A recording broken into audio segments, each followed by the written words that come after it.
बाबा महाकाल सवारी के लिए जनप्रतिनिधियों और भजन मंडलियों के प्रमुखों की बैठक लेकर कई निर्णय लिए हैं। पालकी पर कोई भी भक्त केले, इतर व अन्य प्रसाद सामग्री न फेंके। भजन मंडली के सदस्यों की संख्या भी निर्धारित की गई है। पालकी सिर्फ मंदिरों के सामने ही पूजन के लिए रुकेगी। साथ ही सभा मंडप में अनावश्यक लोगों को आने से भी रोका जाएगा। इसके साथ ही डीजे पर भी प्रतिबंध लगाया गया है।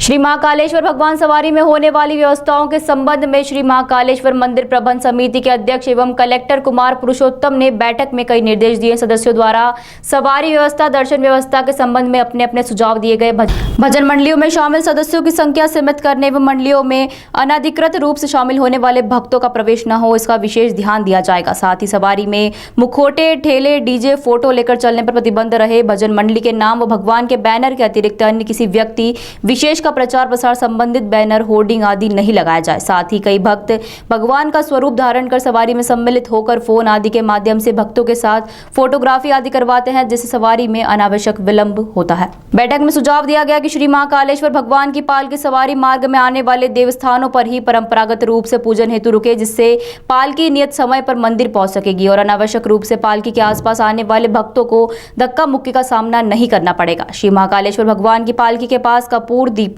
आरती न कर जलात्मक आरती करने का सुझाव दिया गया है, जिससे किसी भी प्रकार की हानि न हो। मंदिर प्रबंध समिति की आज एक महत्वपूर्ण बैठक हुई।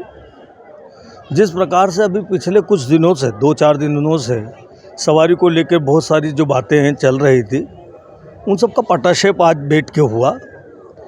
मंदिर प्रबंध समिति ने ये निर्णय लिए हैं कि यात्री भी सौहार्दपूर्ण वातावरण बनाए। हम व्यक्ति विशेषों को तो दुनिया भर की जहान की व्यवस्थाएं देते हैं और उनके प्रोटोकॉल का महत्व रखते हुए उसको हम स्वीकार करते हैं। तो राजा धीराज बाबा महाकाल है, उनका भी अपना प्रोटोकॉल है। इस अवंतिकापुरी के राजा हैं और राजा जब अपने प्रजाजन के बीच में जाता है तो उसका स्वयं का भी एक प्रोटोकॉल रहता है। उस प्रोटोकॉल के तहत उसके जो नियम कायदे पालना चाहिए। आम यात्री, श्रद्धालु, दर्शनार्थियों को भी इन सब बातों का ध्यान रखना चाहिए। इन पे भी हमारा एक दृष्टिकोण बना है सबका। और समस्त पुजारी, समस्त पुरोहित परिवार आम यात्री श्रद्धालुओं को अच्छे से अच्छे दर्शन कराने के लिए हम प्रतिबद्ध हैं। और इन सब चीज़ों के ऊपर बैठ के बहुत गहन चिंतन मनन हुआ और आपस में एक सौहार्दपूर्ण वातावरण के इंस्ट्रक्शंस पास हुए हैं। देखिए, डीजे से भक्ति का वातावरण ऐसा नहीं बन रहा है कि उससे भक्तिमय दिखे। तो डीजे वाली जो व्यवस्था है वो प्रशासन की अपनी व्यवस्था रहेगी और उनने अपने व्यक्तिगत निर्णयों पे लिया है कि हर्षोल्लास के साथ सौहार्दपूर्ण वातावरण बने, लाउड होके व्यवस्था को न बिगाड़ा जाए। जय महाकाल। पालकी के फेरबदल में भी क्या है? कुछ पालकी के फेरबदल में व्यवस्थाएं बहुत अच्छी और व्यवस्थित रहेगी। परंपरागत जिन मंदिरों पे दर्शन होते हैं वहाँ पे बहुत अच्छे से आरती पूजन होंगे। आम जनता जनार्दन से मेरा निवेदन है कि बाबा महाकाल के लिए जब भी दर्शन करने को आए तो किसी भी प्रकार के कर्पूर वगैरह न लेते हुए जल से भी भगवान महाकाल की आरती की जा सकती है। जल पात्र लाएं साथ में और लोटे से जल की आरती उतार दें और जल फिर सब में वितरित कर दें। की सवारी के बारे में सवारी और व्यवस्थित निकले, समय पे आए, इसके बारे में चर्चा थी। क्या क्या निर्णय हुए? देखिए, बहुत क्लियर है, डीजे नहीं रहेंगे। जो धार्मिक स्वरूप है वो बरकरार रहे, इस पर सबकी सहमति है और इसके बारे में विस्तृत दिशा निर्देश जारी किया जाएगा।